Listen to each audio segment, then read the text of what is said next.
ਵਾਹਿਗੁਰੂ ਜੀ ਕਾ ਖਾਲਸਾ ਵਾਹਿਗੁਰੂ ਜੀ ਕੀ ਫਤਿਹ। ਅੱਜ ਦੀ ਇਹ ਵਿਚਾਰ ਗੁਰਪ੍ਰਤਾਪ ਸੂਰਜ ਗ੍ਰੰਥ ਦੇ ਸੰਬੰਧ ਵਿੱਚ ਜੋ ਵਿਚਾਰ ਲੜੀ ਚੱਲ ਰਹੀ ਹੈ, ਉਸ ਤੋਂ ਹੀ ਅੱਗੇ ਅਸੀਂ ਅੱਜ ਵਿਚਾਰ ਸ਼ੁਰੂ ਕਰਾਂਗੇ।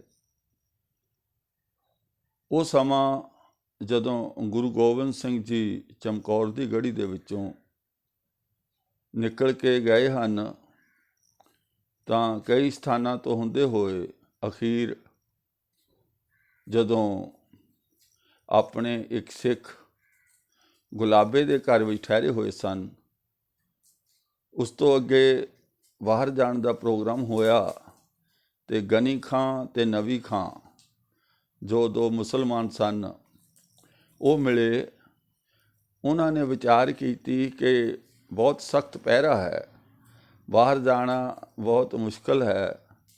ਇੱਕ ਤਰੀਕਾ ਹੈ ਕਿ ਤੁਹਾਨੂੰ ਅਸੀਂ ਮੁਸਲਮਾਨ ਪੀਰ ਬਣਾ ਲੈਂਦੇ ਹਾਂ, ਤੁਸੀਂ ਆਹ ਕੱਪੜੇ ਜਿਹੜੇ ਹੈ ਖਾਸ ਪਹਿਨ ਲਓ ਅਤੇ ਵਾਲ ਪਿਛਾਂ ਨੂੰ ਸੁੱਟ ਲਓ ਅਤੇ ਅਸੀਂ ਤੁਹਾਨੂੰ ਉੱਚ ਦਾ ਪੀਰ ਬਣਾ ਕੇ ਲੈ ਕੇ ਜਾਂਦੇ ਹਾਂ। ਉਸ ਸਮੇਂ ਇਹ ਸਲਾਹ ਸਾਰਿਆਂ ਨੇ ਮੰਨ ਲਈ। 3 ਨਾਲ ਸਿੰਘ ਸਨ ਅਤੇ 2 ਗਨੀ ਖਾਂ ਅਤੇ ਨਵੀ ਖਾਂ 2 ਸਨ। 5 ਜਾਣਿਆਂ ਨੇ ਗੁਰੂ ਗੋਬਿੰਦ ਸਿੰਘ ਜੀ ਨੂੰ ਉੱਚ ਦਾ ਪੀਰ ਬਣਾ ਕੇ ਭਾਈ ਗੁਲਾਬੇ ਦੇ ਘਰੋਂ ਕੱਢਿਆ।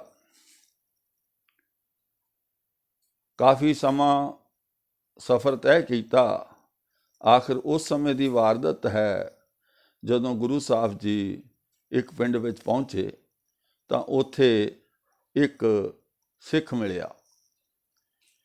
ਇਹ ਸਿੱਖ, ਜਿਸ ਦਾ ਨਾਂ ਫੱਤਾ ਸੀ, ਲਿਖਾਰੀ ਲਿਖਦਾ ਹੈ ਕਿ ਇਹਦਾ ਜਨਮ ਜੱਟਾਂ ਦੇ ਘਰ ਦਾ ਸੀ। ਭਾਵ ਭਾਈ ਫੱਤਾ ਜੱਟ ਇਹਨਾਂ ਨੂੰ ਮਿਲਿਆ।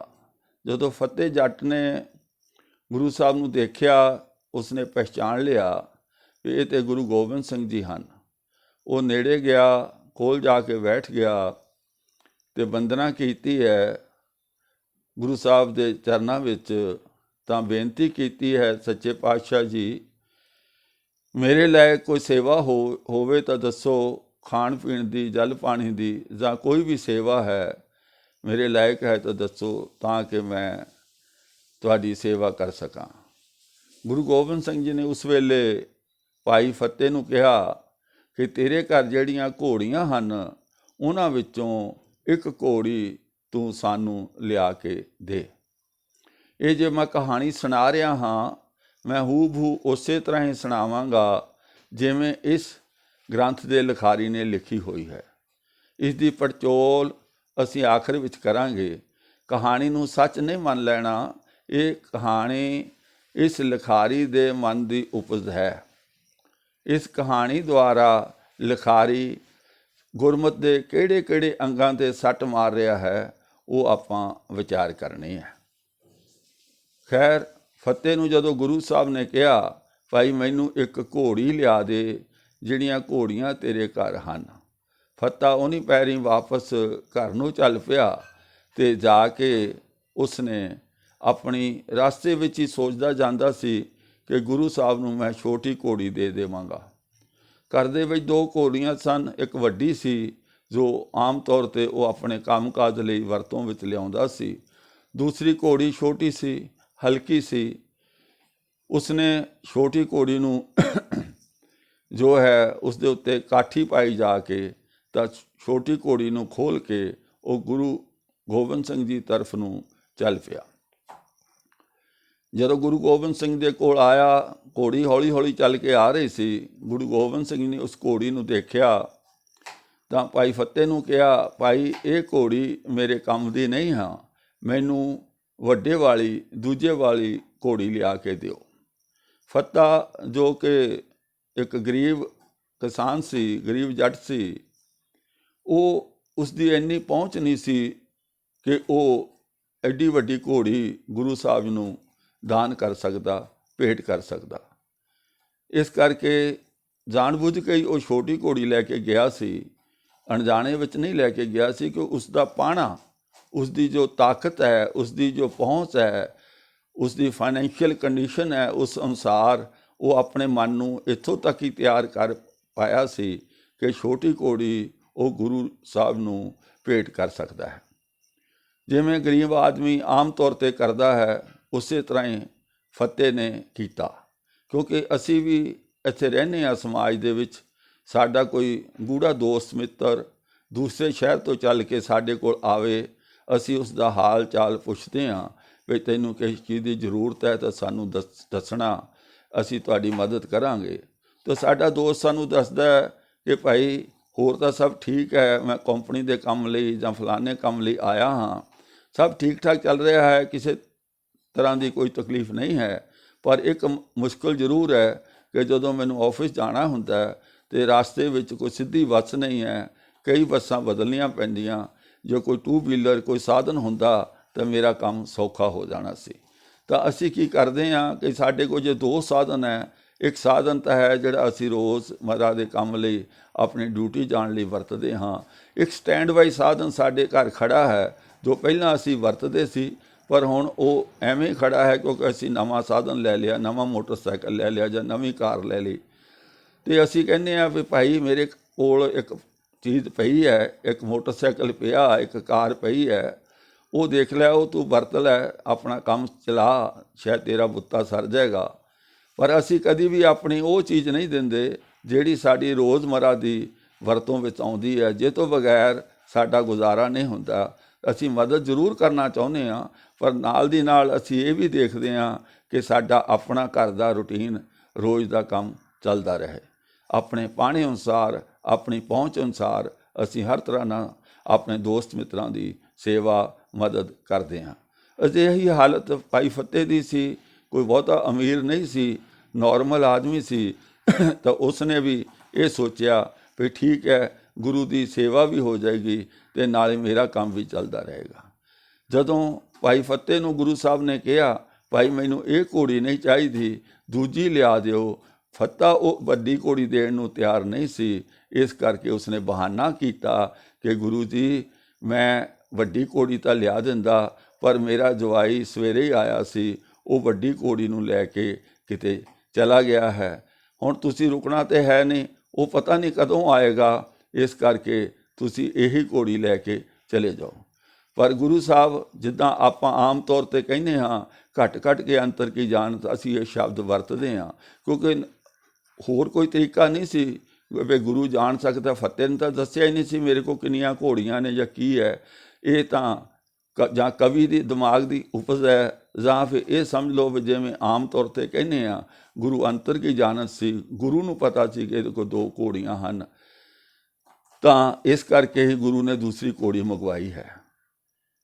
ਗੁਰੂ ਸਾਹਿਬ ਇੰਨੇ ਗੁੱਸੇ ਵਿੱਚ ਆ ਗਏ, ਇੰਨੇ ਨਾਰਾਜ਼ ਹੋ ਗਏ ਅਤੇ ਫਤਿਹ ਨੂੰ ਸ਼ਰਾਪ ਦੇ ਦਿੱਤਾ। ਸ਼ਰਾਪ ਕੀ ਦਿੱਤਾ ਕਿ ਭਾਈ ਫਤਿਹਾ ਹੁਣ ਨਾ ਤਾਂ ਤੂੰ ਰਹੇਗਾ, ਨਾ ਤੇਰੀ ਘੋੜੀ ਰਹੇਗੀ। ਫਤਿਹ ਉਹਨਾਂ ਪੈਰੀ ਵਾਪਸ ਘਰ ਨੂੰ ਚਲਾ ਗਿਆ, ਛੋਟੀ ਘੋੜੀ ਨੂੰ ਬਾਹਰ ਬੰਨ੍ਹਿਆ ਅਤੇ ਆਪਣੇ ਘਰ ਦੇ ਅੰਦਰ ਗਿਆ। ਕੀ ਦੇਖਦਾ ਹੈ, ਰਾਤ ਦਾ ਹਨੇਰਾ, ਘੋੜੀ ਬੈਠੀ ਹੋਈ ਆ, ਉਸ ਨੂੰ ਗੋਡਾ ਮਾਰਦਾ ਕਿ ਇਸ ਨੂੰ ਉਠਾਲ ਦੇਵਾਂ। ਘੋੜੀ ਬੈਠੀ ਹੋਈ ਨਹੀਂ ਸੀ, ਉਸ ਨੂੰ ਸੱਪ ਨੇ ਕੱਢ ਦਿੱਤਾ ਸੀ, ਸੱਪ ਨੇ ਡੰਗ ਮਾਰਿਆ ਸੀ, ਘੋੜੀ ਮਰ ਗਈ।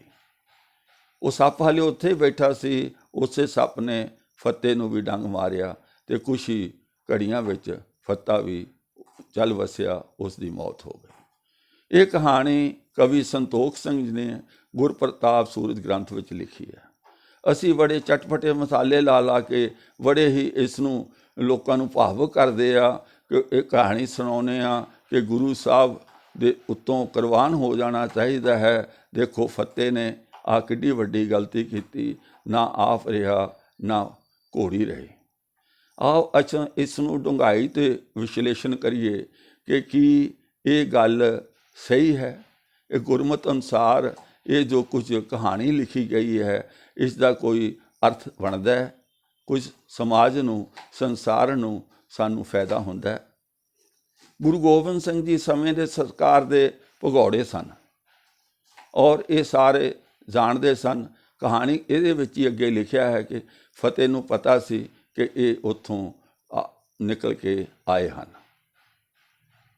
ਜੋ ਏਡੀ ਵੱਡੀ ਸਰਕਾਰ ਦਾ ਨੰਬਰ 1 ਭਗੌੜਾ ਹੋਵੇ, ਨੰਬਰ 1 ਦੋਸ਼ੀ ਹੋਵੇ, ਜਿਸ ਨੂੰ ਸਰਕਾਰ ਲੱਭ ਰਹੀ ਹੋਵੇ, ਜੇਕਰ ਫਤਿਹ ਜੱਟ ਦੇ ਮਨ ਵਿੱਚ ਥੋੜ੍ਹੀ ਜਿੰਨੀ ਵੀ ਐਸੀ ਹੁੰਦੀ ਕਿ ਉਹ ਗੁਰੂ ਦਾ ਦੋਖੀ ਹੈ ਜਾਂ ਉਹ ਡਰਦਾ ਹੁੰਦਾ, ਤੇ ਉਹ ਕਦੀ ਵੀ ਗੁਰੂ ਸਾਹਿਬ ਨੂੰ ਪਛਾਣਦਾ ਨਹੀਂ। ਕਿਉਂਕਿ ਗੁਰੂ ਸਾਹਿਬ ਨੇ ਫਤਿਹ ਨੂੰ ਨਹੀਂ ਪਛਾਣਿਆ, ਪਰ ਫਤਿਹ ਨੇ ਗੁਰੂ ਸਾਹਿਬ ਨੂੰ ਪਛਾਣਿਆ ਅਤੇ ਆਪਣੀਆਂ ਸੇਵਾਵਾਂ ਅਰਪਣ ਕੀਤੀਆਂ, ਆਪਣੀ ਹਕੀਕਤ ਪੇਸ਼ ਕੀਤੀ, ਆਪਣੀ ਜੋ ਹੈ ਗੁਰੂ ਸਾਹਿਬ ਨੂੰ ਨਮਸਕਾਰ ਕੀਤੀ, ਆਪਣਾ ਜੋ ਸਾਰਾ ਕੁਛ ਗੁਰੂ ਸਾਹਿਬ ਦੇ ਅੱਗੇ ਖੋਲ੍ਹ ਕੇ ਰੱਖਿਆ। ਅਤੇ ਜੇ ਉਹ ਗੁਰੂ ਸਾਹਿਬ ਦਾ ਦੋਖੀ ਹੁੰਦਾ ਜਾਂ ਕਿਸੇ ਤਰ੍ਹਾਂ ਦੀ ਉਹਦੇ ਮਨ ਵਿੱਚ ਮੈਲ ਹੁੰਦੀ, ਗਲਤ ਭਾਵਨਾ ਹੁੰਦੀ, ਤਾਂ ਉਹ ਕਿਉਂ ਗੁਰੂ ਸਾਹਿਬ ਨੂੰ ਮਿਲਦਾ, ਕਿਉਂ ਆਪਣੀਆਂ ਸੇਵਾਵਾਂ ਉਹ ਗੁਰੂ ਸਾਹਿਬ ਦੇ ਅੱਗੇ ਅਰਪਣ ਕਰਦਾ। ਕਲੀਅਰ ਹੈ, ਸਾਫ਼ ਹੈ ਕਿ ਫਤਿਹ ਬਿਲਕੁਲ ਸ਼ੁੱਧ ਦਿਲ ਨਾਲ, ਸਾਫ਼ ਦਿਲ ਨਾਲ ਗੁਰੂ ਸਾਹਿਬ ਨੂੰ ਮਿਲਿਆ ਸੀ। ਹਾਂ, ਇਹ ਦੂਜੀ ਗੱਲ ਹੈ ਕਿ ਫਤਿਹ ਵਿੱਚ ਇੰਨੀ ਹਿੰਮਤ ਨਹੀਂ ਸੀ, ਇੰਨੀ ਫਾਈਨੈਂਸ਼ੀਅਲੀ ਪੈਸੇ ਵੱਲੋਂ ਇੰਨਾ ਹੱਥ ਖੁੱਲ੍ਹਾ ਨਹੀਂ ਸੀ, ਜਾਂ ਆਪਣੇ ਮਨ ਨੂੰ ਇੱਥੋਂ ਤੱਕ ਨਹੀਂ ਮਨਾ ਸਕਿਆ ਸੀ ਕਿ ਗੁਰੂ ਸਾਹਿਬ ਨੂੰ ਵੱਡੀ ਕੋੜੀ ਦੇ ਦਿਆਂ।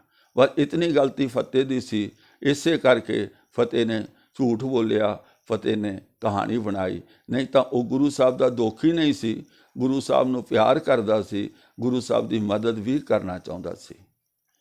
ਹੁਣ ਇੱਥੇ ਫਤਿਹ ਨੂੰ ਇੱਕ ਕਹਾਣੀਕਾਰ ਨੇ ਕੱਚਾ ਸਿੱਖ ਸਿੱਧ ਕੀਤਾ। ਕਹਾਣੀਕਾਰ ਦਾ ਇੱਕ ਪਰਪਸ ਸੋਲਵ ਹੋ ਗਿਆ ਕਿ ਫਤਿਹ ਜਿਹੜਾ ਹੈ ਉਹ ਕੱਚਾ ਸਿੱਖ ਸੀ। ਭਾਵ ਗੁਰੂ ਸਾਹਿਬ ਦੇ ਕੋਲ ਕੱਚੇ ਸਿੱਖ ਸਨ, ਸਿੱਖ ਪੱਕੇ ਨਹੀਂ ਸਨ, ਉੱਪਰੋਂ ਸਿੱਖ ਸਨ, ਅੰਦਰੋਂ ਸਿੱਖ ਨਹੀਂ ਸਨ। ਪਰ ਮਜਬੂਰੀ ਪੈਸੇ ਦੀ ਸੀ, ਮਜਬੂਰੀ ਉਸ ਦੀ ਇਕਨੋਮਿਕਲ ਕੰਡੀਸ਼ਨ ਦੀ ਸੀ, ਜਿਸ ਕਰਕੇ ਫਤਿਹ ਨੇ ਇਹ ਝੂਠ ਬੋਲਿਆ। ਦੂਜੀ ਗੱਲ, ਗੁਰੂ ਸਾਹਿਬ ਸਾਡੇ ਇੰਨੇ ਹੀ ਕਰੋਧੀ ਸਨ, ਇੰਨੇ ਗੁੱਸੇਖੋਰ ਸਨ, ਉਹਨਾਂ ਦੀ ਮਨਪਸੰਦ ਘੋੜੀ ਸਿੱਖ ਨੇ ਨਹੀਂ ਦਿੱਤੀ, ਤਾਂ ਸਿੱਖ ਨੂੰ ਐਡਾ ਵੱਡਾ ਸਰਾਫ ਦੇ ਦਿੱਤਾ ਕਿ ਤੇਰੀ ਘੋੜੀ ਵੀ ਮਰ ਜਾਏ, ਤੂੰ ਵੀ ਮਰ ਜਾਏ। ਗੁਰੂ ਤਾਂ ਆਪਣੇ ਸਿੱਖਾਂ ਨੂੰ ਆਪਣੇ ਪੁੱਤਰਾਂ ਤੋਂ ਵੱਧ ਪਿਆਰ ਕਰਦਾ। ਗੁਰਸਿੱਖਾਂ ਇੱਕੋ ਪਿਆਰ, ਗੁਰਮਿੱਤਾਂ ਪੁੱਤਾਂ ਭਾਈਆਂ। ਗੁਰੂ ਤਾਂ ਫਤਿਹ ਦਾ ਗੁਰੂ ਵੀ ਸੀ, ਫਤਿਹ ਦਾ ਗੁਰ ਭਾਈ ਵੀ ਸੀ। ਔਰ ਗੁਰੂ ਸਾਹਿਬ ਤਾਂ ਇਹ ਕਹਿ ਰਹੇ ਨੇ, ਇਨਹੀ ਕੀ ਕਿਰਪਾ ਕਿ ਸਜੇ ਹਮ ਹੈ, ਨਹੀਂ ਮੋਸੋ ਗਰੀਬ ਕਰੋੜ ਪੜੇ। ਖਾਲਸਾ ਸਿੱਖ, ਅਤੇ ਫਤਿਹ ਵੀ ਤਾਂ ਉਹਨਾਂ ਵਿੱਚੋਂ ਇੱਕ ਸਿੱਖ ਸੀ ਨਾ, ਜਿਹੜੀ ਆਪਣੀ ਸ਼ਰਧਾ ਲੈ ਕੇ ਗੁਰੂ ਦੇ ਸਾਹਮਣੇ ਆਪਣੇ ਆਪ ਨੂੰ ਸਮਰਪਣ ਕੀਤਾ ਸੀ। ਸਿਰਫ ਇੰਨਾ ਹੈ ਕਿ ਓਨਾ ਉਹ ਨਹੀਂ ਦੇ ਸਕਦਾ ਸੀ, ਓਨਾ ਦੇਣ ਲਈ ਤਿਆਰ ਨਹੀਂ ਹੋਇਆ ਜਿੰਨਾ ਗੁਰੂ ਸਾਹਿਬ ਚਾਹੁੰਦੇ ਸਨ। ਇਹ ਕਹਿ ਸਕਦੇ ਸਨ, ਫਤਿਹ ਫਿਰ ਰਹਿਣ ਦੇ, ਸਾਨੂੰ ਇਹ ਨਹੀਂ ਚਾਹੀਦੀ, ਚੱਲ ਕੋਈ ਨਹੀਂ, ਹੋਊ ਫਿਰ। ਹੁਣ ਅਸੀਂ ਕਿਸੇ ਆਪਣੇ ਦੋਸਤ ਨੂੰ ਵਧੀਆ ਵਾਲਾ ਮੋਟਰਸਾਈਕਲ ਨਾ ਦਈਏ, ਨੰਬਰ 2 ਵਾਲਾ ਦੇ ਦਈਏ, ਅਤੇ ਉਹ ਸਾਡੇ ਗਲ ਪੈ ਜਾਏ, ਸਾਨੂੰ ਸਰਾਫ ਜੇ ਉਹਦੇ ਕੋਲ ਹੋਵੇ ਤਾਂ ਇਹ ਵੀ ਹਥਿਆਰ ਚਲਾ ਦੇ, ਤਾਂ ਫਿਰ ਕਿੰਨਾ ਕੁ ਸੋਹਣਾ ਸਾਡਾ ਦੋਸਤ ਹੋਇਆ। ਅਸੀਂ ਜੋ ਕੁਝ ਕਰਨਾ ਆਪਣੀ ਪਹੁੰਚ ਦੇ ਮੁਤਾਬਕ ਕਰਨਾ। ਸੋ ਕਹਾਣੀਕਾਰ ਨੇ ਇੱਕ ਤਾਂ ਫਤਿਹ ਨੂੰ ਕੱਚਾ ਸਿੱਖ ਬਣਾ ਦਿੱਤਾ, ਦੂਜਾ ਗੁਰੂ ਸਾਹਿਬ ਨੂੰ ਕਰੋਧੀ ਬਣਾ ਦਿੱਤਾ। ਤੀਜੀ ਇੱਕ ਗੱਲ ਹੋਰ ਹੈ ਜਿਹੜੀ ਬਹੁਤ ਖਾਸ ਹੈ, ਉਹ ਗੱਲ ਇਹ ਹੈ ਕਿ ਭਾਈ ਗੁਰੂ ਸਾਹਿਬ ਇੱਕ ਛੋਟੀ ਜਿਹੀ ਗੱਲ 'ਤੇ ਸਰਾਫ ਦੇ ਰਹੇ ਨੇ। ਅਗਰ ਗੁਰਮਤਿ ਵਿੱਚ ਵਰ ਸਰਾਫ, ਗੁਰਮਤਿ ਵਿੱਚ ਸਵਰਗ ਨਰਕ, ਨਾ ਨਰਕ ਦਾ ਡਰ ਹੈ, ਨਾ ਸਵਰਗ ਦੀ ਲਾਲਚਾ ਹੈ। ਜਿਹੜਾ ਗੁਰਮਤਿ ਦਾ ਮਾਰਗ ਨਿਰਾਲਾ ਮਾਰਗ ਹੈ। ਇਹ ਸਰਾਪ ਦੇ ਦਿੱਤਾ, ਇਹ ਵਰ ਦੇ ਦਿੱਤਾ, ਇਹ ਗੁਰਮਤਿ ਵਿੱਚ ਇਸ ਦਾ ਕੋਈ ਵਿਧਾਨ ਨਹੀਂ ਹੈ। ਇਸ ਲਿਖਾਰੀ ਨੇ ਪੂਰੇ ਗ੍ਰੰਥ ਵਿੱਚ ਵਰ ਦੇ ਦਿੱਤਾ, ਸਰਾਫ ਦੇ ਦਿੱਤਾ, ਨਰਕ ਵਿੱਚ ਜਾਓਗੇ, ਸਵਰਗ ਮਿਲੇਗਾ, ਹੂਰਾਂ ਪਰੀਆਂ ਤੁਹਾਨੂੰ ਵਿਆਹੁਣ ਲਈ ਆਉਣਗੀਆਂ ਅਗਰ ਸ਼ਹੀਦੀ ਦੇ ਦਿਓਗੇ। ਇਹੋ ਜਿਹੀ ਵਿਚਾਰਧਾਰਾ ਜੋ ਆਨ ਮਤਾਂ ਦੀ ਵਿਚਾਰਧਾਰਾ ਸੀ, ਉਹ ਸਿੱਖ ਧਰਮ ਵਿੱਚ ਪੂਰੀ ਤਰ੍ਹਾਂ ਰਲ ਗੱਡ ਕਰ ਦਿੱਤੀ। ਸਾਡੇ ਜ਼ਰੇ ਜ਼ਰੇ ਵਿੱਚ ਉਸ ਨੂੰ ਇਸ ਨੇ ਟੀਕਾ ਲਗਾ ਦਿੱਤਾ, ਔਰ ਅਸੀਂ ਹੁਣ ਇਹਨਾਂ ਚੀਜ਼ਾਂ ਨੂੰ ਆਪਣੀ ਗੁਰਮਤਿ ਦੀਆਂ ਗੱਲਾਂ ਹੀ ਸਮਝ ਕੇ ਬੈਠ ਗਏ। ਮੰਨ ਕੇ ਬੈਠ ਕੇ, ਜੋ ਕਿ ਸੱਚ ਨਹੀਂ ਹੈ। ਮੰਨ ਲਓ ਅਗਰ ਵਰ ਤੇ ਸਰਾਫ ਨਾਂ ਦੀ ਚੀਜ਼ ਕੋਈ ਦੁਨੀਆ ਵਿੱਚ ਹੈ ਸੀ ਔਰ ਗੁਰੂ ਗੋਬਿੰਦ ਸਿੰਘ ਜੀ ਦੇ ਕੋਲ ਇਹ ਹੈਗੀ ਸੀ, ਤਾਂ ਫਿਰ ਸਵਾਲ ਪੈਦਾ ਹੁੰਦਾ, ਅਨੰਦਪੁਰ ਸਾਹਿਬ ਰਹਿੰਦਿਆਂ ਹੋਇਆ ਪਹਾੜੀ ਰਾਜਿਆਂ ਨੇ ਗੁਰੂ ਸਾਹਿਬ ਦਾ ਨੱਕ 'ਚ ਦਮ ਕਰ ਛੱਡਿਆ, ਇੱਕ ਦਿਨ ਵੀ ਆਰਾਮ ਨਾਲ ਬੈਠਣ ਨਹੀਂ ਦਿੱਤਾ, ਹਮੇਸ਼ਾ ਹਮਲੇ ਕਰਦੇ ਰਹੇ। ਅਤੇ ਇਹ ਸਰਾਫ ਉਹਨਾਂ ਨੂੰ ਦੇ ਦਿੰਦੇ, ਉਹ ਜਦੋਂ ਅਨੰਦਪੁਰ ਸਾਹਿਬ ਦੇ ਨੇੜੇ ਆਉਂਦੇ ਅੰਨੇ ਹੋ ਜਾਂਦੇ, ਜਾਂ ਉਹਨਾਂ ਨੂੰ ਕੋਈ ਵੀ ਸਰਾਫ ਦੇ ਦਿੰਦੇ ਵੀ ਉਹਨਾਂ ਦਾ ਜਿਹੜਾ ਹੱਥ ਆ ਤਲਵਾਰ ਦੀ ਮੁੱਠ ਨਾਲ ਜੁੜ ਜਾਂਦਾ, ਉਤਰਦਾ ਹੀ ਨਾ, ਕਿਸੇ ਤਰ੍ਹਾਂ ਦਾ ਸਰਾਫ ਦੇ ਦਿਓ। ਜਦੋਂ ਗੁਰੂ ਦਾ ਵਿਰੋਧ ਕੀਤਾ ਉਦੋਂ ਉਹਨਾਂ ਨੂੰ ਖਹਿ ਹੋ ਜਾਣਗੇ, ਆਹ ਹੋ ਜਾਏਗਾ, ਤਾਂ ਆਰਾਮ ਨਾਲ ਅਨੰਦਪੁਰ ਸਾਹਿਬ ਰਹਿੰਦੇ। ਫਿਰ ਸਰਾਫ ਦੇਣਾ ਸੀ ਤਾਂ ਉਦੋਂ ਦੇ ਦਿੰਦੇ ਜਦੋਂ ਗੁਰੂ ਸਾਹਿਬ ਅਨੰਦਪੁਰ ਸਾਹਿਬ ਦੇ ਕਿਲ੍ਹੇ ਵਿੱਚ ਬੈਠੇ ਸਨ, ਤਾਂ ਉੱਥੇ 6-7 ਮਹੀਨੇ ਘੇਰਾ ਪਿਆ ਰਿਹਾ। ਉਦੋਂ ਬਾਹਰ ਦੀਆਂ ਫੌਜਾਂ ਦੇ ਉਹਨੂੰ ਅੰਨੇ ਕਰ ਦਿੰਦੇ ਤਾਂ ਕਿ ਸਿੰਘ ਬਾਹਰੋਂ ਜਾ ਕੇ ਰਸਤ ਪਾਣੀ ਲਿਆ ਕੇ ਤਾਂ ਅਨੰਦਪੁਰ ਸਾਹਿਬ ਦੇ ਕਿਲ੍ਹੇ ਵਿੱਚ ਆਰਾਮ ਨਾਲ ਰਹੀ ਜਾਂਦੇ। ਜਿੰਨੇ ਮਰਜ਼ੀ ਮਹੀਨੇ, ਜਿੰਨੇ ਮਰਜ਼ੀ ਸਾਲ ਉਹ ਘੇਰਾ ਪਾਈ ਰੱਖਦੇ, ਆਖਰ ਅੱਕ ਕੇ ਉੱਥੋਂ ਚਲੇ ਜਾਂਦੇ। ਸਰਾਫ ਦੇ ਦਿੰਦੇ ਨਾ ਉਹਨਾਂ ਨੂੰ।